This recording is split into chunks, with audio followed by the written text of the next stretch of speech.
السلام عليكم، كنتمنى تكونوا بافضل الاحوال ان شاء الله وبصحه جيده. بالنسبه للفيديو ديال اليوم اللي غادي نشارك معكم وصفه لعلاج الكحه او السعال الحاد. هاد الوصفه طلبتوها مني بزاف نظرا لهذا الجو المتقلب، وكيف ما كتعرفوا اننا مقبلين على الشتاء، وفحال هاد الوصفات الطبيعيه فكنحتاجوهم بزاف في هاد الجو هذا اللي كيكون فيه البرد وكيكون الكحه، كيكون السعال، كتكون الزكام، يعني التهابات ديال الحلق. المهم هاد الوصفه شامله كتعطينا نتيجه رائعه بزاف لهاد المشاكل اللي كيكونوا عندنا، فنهائيا غادي نتخلصوا منهم بلا ادويه بلا سيرو بلا حتى شي حاجه.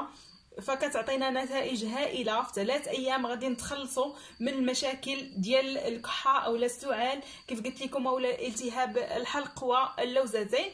فهاد الوصفه مجربه 100%، وكيف ما غادي تلاحظوا معايا ان المكون ديالها طبيعي وموجود في كل بيت، ما غاديش نحتاجوا شي حاجه ولا نكلفوا نفسنا اننا نشريو شي حاجه.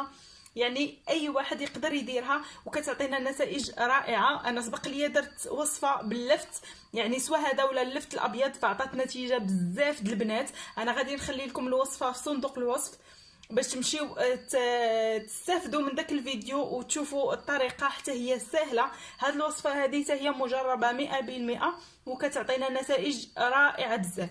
اول مكون كيف ما كتشوفوا اللي غادي نحتاج اللي هو اللفت، يعني غادي نحتاجوا هاد اللفت اللي موف والنصف ديالو بنفسجي والنصف ديالو ابيض، اولا اللفت العادي اللي تيكون ابيض. هاد اللفت هذا اللي كيكون ابيض على هاد الشكل هذا. المهم نتوما اللي عندكم اولا اللفت اللي متوفر يمكن لكم تحضروا به هاد الوصفه هذه. كيف ما كتلاحظوا معايا غادي ناخذوا هنايا واحد الفيته متوسطه، ولا على حساب الافراد، يعني كاين بعض المرات فكيكونوا وليدات صغار مرضين والام، يعني العائله كامله كتكون مريضه، فاستعملوا واحد الحبه تكون كبيره. اول حاجه غادي ناخذوا هاد اللفت كيف ما كتشوفوا، غادي نحاول انني نقطعها الى نصفين على هاد الشكل هذا. النصف الاول غادي نخليوه على جنب، والنصف الثاني غادي نحيدوا له القشره ديالو بهذه الطريقه. هاد الوصفه كيف ما قلت لكم فهي رائعه بزاف لعده مشاكل اللي كنلقاو في فصل الشتاء ملي كيكون البرد وكيكون الجو المتقلب. فهاد الوصفات فحال هاد الوصفات الطبيعيه فكنلقاو عليها نتيجه. كيف قلت لكم بالنسبه لهاد الوصفات الطبيعيه فنتيجتها من اول استعمال غادي تلاحظوا واحد الفرق، والمده ديالها 3 ايام ما غاديش تدور بكم نهائيا الكحه او السعال. كيف ما قلت لكم كاع المشاكل ما غاديش يبقاو نهائيا. فدابا كيف ما كتشوفوا مباشره غادي ناخذوا هاد النصف ديال اللفت اللي نقيت معكم، غادي نحاول انني نحك النصف كامل على هاد الشكل هذا. كيف ما قلت لكم نتوما الا كنتوا تستعملوها، يعني الناس اللي في الدار كاملين، يعني الافراد ديال العائله، فيمكن لهم يديروا واحد الكميه اللي غادي تقدهم كاملين. نتوما ديك الساعه عينكم ميزانكم. صافي هنايا كنستمر انني كنحك هذا النصف ديال اللفت. كيف ما كتشوفوا ان الحبه عندي متوسطه. في هذه المرحله هذه ضروري منحكوها في الحكاكه الرقيقه باش يكون فيها داك الماء، يعني الا حكينا في الحكاكه الغليظه فما كيبقى ليناش داك الماء في اللفت، وحنايا عندنا الغرض بداك الماء ديال اللفت. هذه المرحله هذه يا اما غادي نستعملوا سكر سنيده كيف ما كتشوفوا، يا اما غادي نستعملوا ملعقه ممتلئه من سكر سنيده، ولا غادي نستعملوا ملعقه ممتلئه من العسل النحل، العسل الحر. نتوما ديك الساعه اللي متوفر عندكم استعملوه. انا بالنسبه ليا غادي ندير سكر سنيده، الا توفر عندكم العسل فديروه ما كاينش مشكل، ولا تقدروا ديروهم بجوج، من الاحسن يكون عسل حر. المهم في كلتا الحالتين فكيعطيونا نتيجه. غادي ندير كيف ما قلت لكم ملعقه ممتلئه من سكر سنيده على هذا الشكل هذا.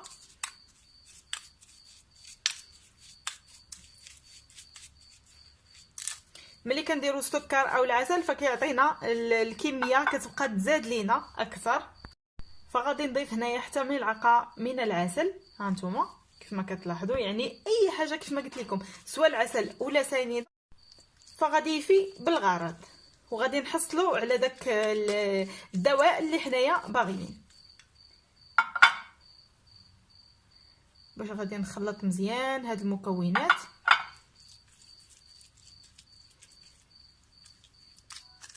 غادي نخلطهم وغادي نخليها على جنب حتى يطلق لينا داك السيرو اللي حنايا محتاجينه.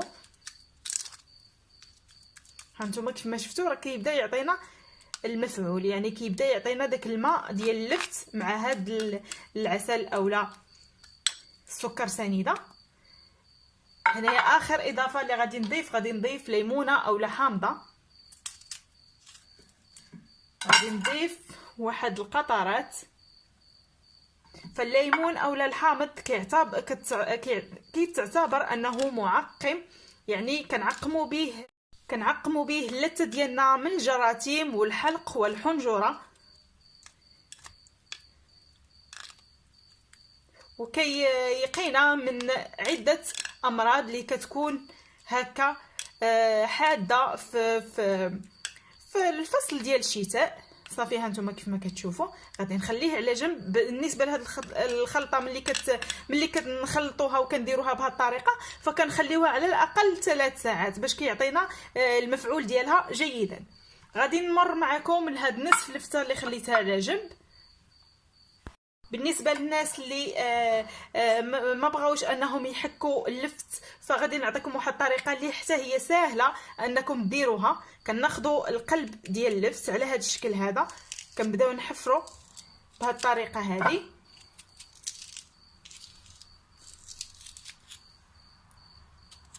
على هذا الشكل هذا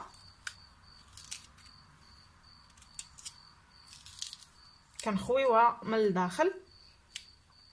هانتوما كيف ما كتلاحظوا معايا سوا هاد اللفت هذا يعني داكشي اللي توفر عندكم. غادي ندير فيه ملعقه من سكر سنيده.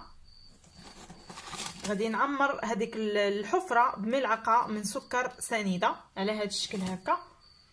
كنتمنى انها تكون كتبان لكم جيدا. عمرتها على هذا الشكل. تقدروا ديروا سكر سنيده كما انكم تقدروا ديروا العسل النحل تقدروا ديروه في هذه الوصفه هذه. عاد غادي نعطيكم طريقه الاستعمال. هنايا غادي ناخذوا نصف ليمونه اولا نصف حامضه، وغادي نحاولوا اننا نفزقوا هاد السكر وغادي نغطيوها.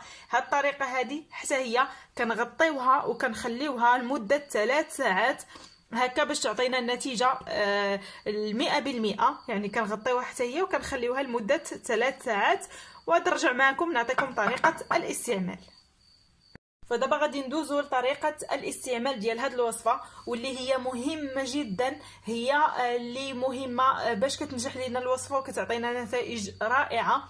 هنا كيف ما كتشوفوا بالنسبه لهاد النصف ديال اللفت من بعد ما خليته 3 ساعات شوفوا اللون ديالو كيفاش ولا. يعني داك القلب ديال اللفت كيعطينا لون اصفر. وهنايا بالنسبه لهاد المكونات اللي درت فكيعطينا واحد الكميه، يعني كيزيد يطلق لينا السيرو ديالو. كنحصلوا على هاد النتيجه هذه. بالنسبه لطريقه الاستعمال فقلت لكم هي نجاح الوصفه. فكان ضروري حتى نبغيو ننعسوا اولا الوليدات ديالكم اللي بغيتو تعطيوهم هاد الوصفه حتى يبغيو ينعسوا، يعني يتغطاو وكل شيء، وعاد تعطيوهم واحد الملعقه. يعني كل يوم لمده 3 ايام كتعطيوهم ملعقه. تقدروا تصفيوه كتعطيوهم ملعقه. الا قدرتوا تعطيوهم حتى هاد اللفت هذا كامل بملعقه كامله فمن الاحسن. الا ما بغاوهاش ولا ما قدرتوش تعطيوها لهم فغير صفيوه وخذوا ملعقه على هذا الشكل هذا ويشربوها قبل ما ينعسوا ويتغطاو جيدا. هاد الطريقه يمكن ديروها للصغار ولا حتى ليكم نتوما، يعني حتى تكونوا غادي تنعسوا عاد تاخذوا هاد الوصفه. ما تاخذوهاش وانتوما مازال كتحركوا باش تنجح معاكم. وبالنسبه للطريقه الثانيه فحتى هي نفس الشيء. كتاخذوا هاد الماء هذا اللي حصلتوا عليه، يعني كديروه في هاد في المعلقه على هذا الشكل هذا وكتاخذوه ملي كتكونوا في الفراش، يعني مغطيين صافي، غادي تنعسوه ما غاديش تنوضوا نهائيا. من بعد باش كتسخنوا وكتعطي المفعول ديالها هاد الوصفه. وصفتين ساهلين بزاف وكيعطيونا نتائج رائعه. كنتمنى انكم تجربوها وغادي تلقاو نتائج زوينه بزاف، وان شاء الله تنجح معكم. الى عجبكم الفيديو ما تنساوش تبارطاجيوه وتشتركوا في القناه. بالنسبه للناس اللي اول مره غادي يشوفوا القناه ديالي فكنقول لكم ما تنساوش الاشتراك والضغط على زر الجرس هكا باش يوصلكم كل جديد. دابا غادي نقول لكم السلام عليكم حتى الفيديو قادم ان شاء الله، تبقاو على خير.